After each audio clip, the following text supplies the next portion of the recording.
அஸ்ஸலாமு அலைக்கும் வரஹ்மத்துல்லாஹி வபரகாத்துஹு. கண்ணியத்திற்குரியவர்களே, இன்றைய காலத்தில் நம்மளுடைய பிள்ளைகளை எப்படி வளர்க்க வேண்டும், ஹலால் ஹராமை சொல்லிக் கொடுத்து வளர்க்கின்றோமா என்று நாம் இன்றைய காலத்தில் நாம் சிந்திக்க கடமைப்பட்டிருக்கின்றோம். இந்த விஷயத்தை பார்த்து ஒரு சம்பவம் ஞாபகத்துக்கு வருகின்றது. அந்த சம்பவம் என்னவென்று பார்க்கலாமா? பெருமானா ஸல்லல்லாஹு அலைஹி வஸல்லம் அவர்களுடைய மகள் ஃபாத்திமா நாயகி வீட்டிற்கு பெருமானா ஸல்லல்லாஹு அலைஹி வஸல்லம் அவங்க போகும்பொழுது பெருமானா ஸல்லல்லாஹு அலைஹி வஸல்லம் அவங்ககிட்ட கேட்குறாங்க, ஃபாத்திமா பேர குழந்தைகளை எங்கம்மா, ஹசன் ஹுசைன் பேர குழந்தைகளை எங்கம்மா என்று கேட்கும் பொழுது ஃபாத்திமா நாயகி அழுது கொண்டே சொல்கின்றார்கள், வாப்பா நாங்கள் 3 நாட்களாக சாப்பிடவில்லை, கடும் பசி என்று அவர்கள் ஃபாத்திமா நாயகி சொல்கிறாங்க.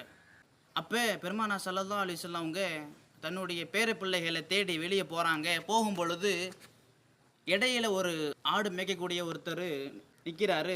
அவரை பார்த்து பெருமானா ஸல்லல்லாஹு அலைஹி வஸல்லம் கேட்குறாங்க, என்னுடைய பேர பிள்ளைகளை இங்கே பார்த்தீங்களா? கேட்கும் பொழுது 2 பேர் அழுது கொண்டே போய்க்கிருந்தாங்க. 2 பேர் அழுது கொண்டே வந்துக்கிருந்தாங்க. அவங்கள கூப்பிட்டு ஏன் அழுகிறீங்க கேட்கும் பொழுது அவங்க சொல்கிறாங்களாம், 3 நாட்களாக சாப்பிடவில்லை, கடும் பசியாக இருக்கின்றது. அவர்கள் அழுது கொண்டே அப்படி சொல்லும் பொழுது அந்த ஆடு மேய்க்கக்கூடிய வியாபாரி ஆட்டிலிருந்து பாலை கறந்து அவங்களுக்கு கொடுத்து ஹுசைன் ரலியல்லாஹு அவங்க வாங்கி குடிக்க போகிறாங்க. உடனே அண்ணன் ஹசன் ரலியல்லாஹு அவங்க நிப்பாட்டிடுறாங்க, இந்த பாலை குடிக்காதண்டு.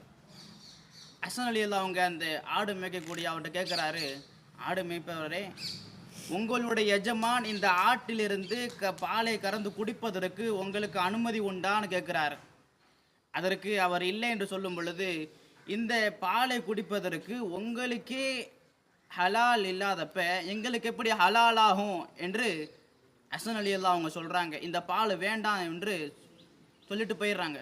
அப்போ இந்த சம்பவத்தில் நம்ம என்ன புரிஞ்சுக்கணும்னா, நம்மளுடைய பெற்றோர்கள் நம்மளுடைய பிள்ளைகளுக்கு எது ஹலால் எது ஹராம் என்று சொல்லி கொடுத்து வளர்க்க வேண்டும். அன்பிற்குரிய தாய்மார்களே, இன்ஷா அல்லாஹ் எதை கேட்டோமோ அதன்படி அமல் செய்யக்கூடிய பாக்கியத்தையும் வல்ல ரஹ்மான் நம் அனைவருக்கும் தந்தருள்வானாக. அஸ்ஸலாமு அலைக்கும் வரஹ்மத்துல்லாஹி வபரகாத்துஹு.